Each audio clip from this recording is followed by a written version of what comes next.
Okay, just for a minute, let's break this down in real human terms. At some point, a person, just a regular human being, decided to draw a line in the sand and say, this is mine, that's yours. If you cross it, I can arrest you, deport you, or kill you. I'm Christy Chanelle, and this is Sassy Politics.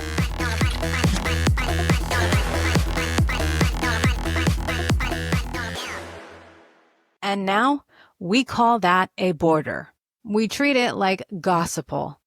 We tear families apart over it. And I was feeling emotional and decided to write that all out into a Facebook post. And of course, crickets. Nothing. Because I'm in Texas and, well, we have very different views. A lot of my family and old friends still watch Fox News and get uncomfortable when I say something that sounds real or liberal. Yeah, I know. But I felt the need to post it anyway. I'm getting stronger. I'm kind of proud of myself because they need to see it. They need to feel it. And maybe that's why I felt the need to post it. Because this moment is not about politics. It's about humanity. So I took that same post and I put it on TikTok, where of course I'm going to get a little bit more traction. And TikTok did not stay quiet, at all. It's almost at 15,000 views right now. And I just posted it last night. So it's doing well. And it's only words. I just copied it into a post form and put music to it and put it on my TikTok. I think, let me see right now where it's at. It's got almost 400 likes, 30 comments, 40 saves, and shares. I noticed that people wanted to hold on to that truth, and people wanted to also fight it, which is very common. The divide is getting bigger. It's just true. But that post wasn't random.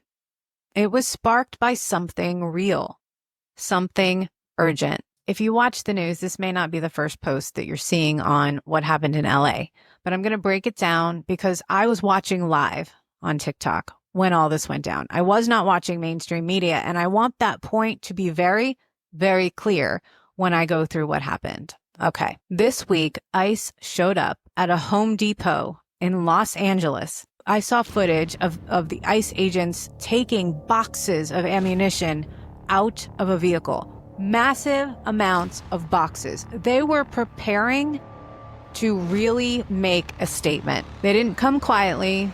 They came with riot gear, vans, tactical units, and yes, live ammunition. At the same time, fires broke out. A car exploded, shopping carts were lit on fire, and the reports, they're not saying that the fires were not started by protesters. That is a really important point to note. So when you get gaslit, because you already know if you follow me, because I explain what that whole political gaslighting is about. If you get gaslit, no, let me be clear. The protesters did not start any fire. They were peacefully protesting. All right. The fires were started by ICE and federal agents themselves. Why? Because chaos creates cover. If it looks like a riot, they can justify a crackdown. And guess what came next? Donald Trump signed an order deploying 2,000 soldiers from the National Guard troops to Los Angeles. Gavin Newsom, their governor, confirmed it publicly. He did not ask for this. Governor Gavin Newsom did not request a National Guard. Trump unilaterally deployed the troops to Los Angeles under federal control. Newsom confirmed the deployment publicly, but made it clear he did not authorize it and called the move inflammatory and dangerous. This bypassed traditional protocol and escalated the presence of federal forces in a way that many are calling authoritarian. Why this matters: when the federal government deploys the Guard without state consent, can undermine local authority, escalate tensions instead of resolving them, which it's starting to do, be used as a tool of intimidation instead of protection. All right, I needed to clarify that before we move any further here. This wasn't about safety. This was about flexing power. And my little conspiracy self thinks that they were already waiting for this. They were hoping for it. They were actually freaking drooling over it. So when it happened, they were like, done.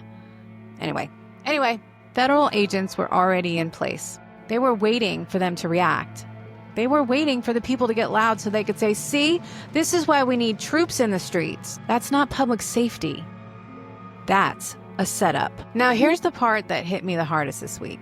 And I cannot believe I didn't fully realize it before. Let's talk about this word, expat. If a white American decides to retire in Mexico or start a yoga retreat in Bali, we call them an expat, short for expatriate.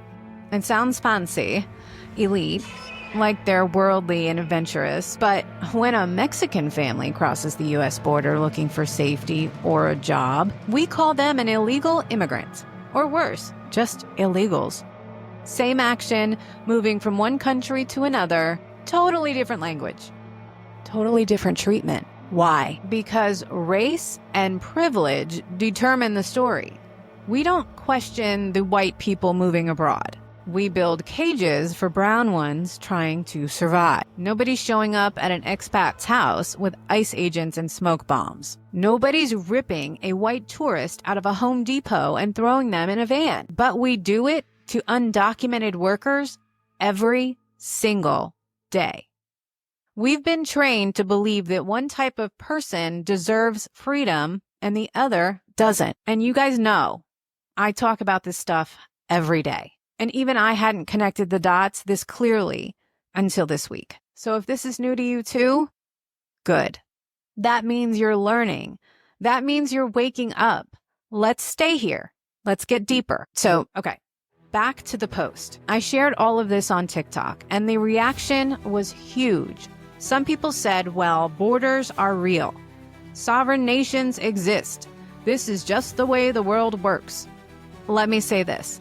Yes, borders are real today, but someone still made them up. They're not natural. They were created, just like every system that's ever been used to control people. We used to think slavery was just how things worked. We used to say women shouldn't vote because that's the law.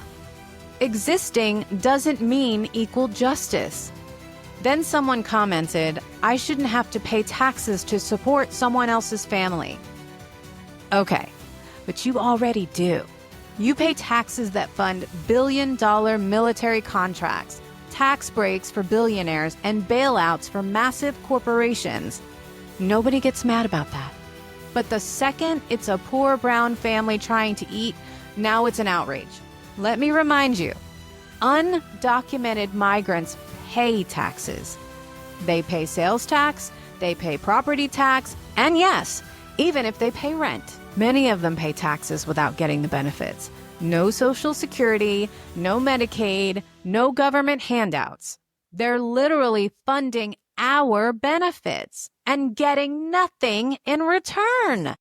I think we make out better in this scenario. What are you not seeing? Then somebody else said, they broke the law, period. Let me tell you what else used to be against the law, okay? Rosa Parks refusing to give up her seat. Harriet Tubman leading people to freedom. Women voting before 1920. Being queer in public. Loving someone of another race. The law is not morality. The law has always been used to protect power. Another person tried to clap back with, if we don't have borders, we'd have no rules and no order. Look, nobody's saying we shouldn't have communities.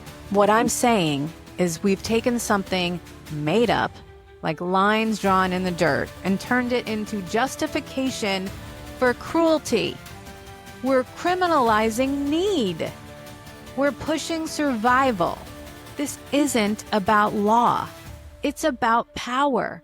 It's about control.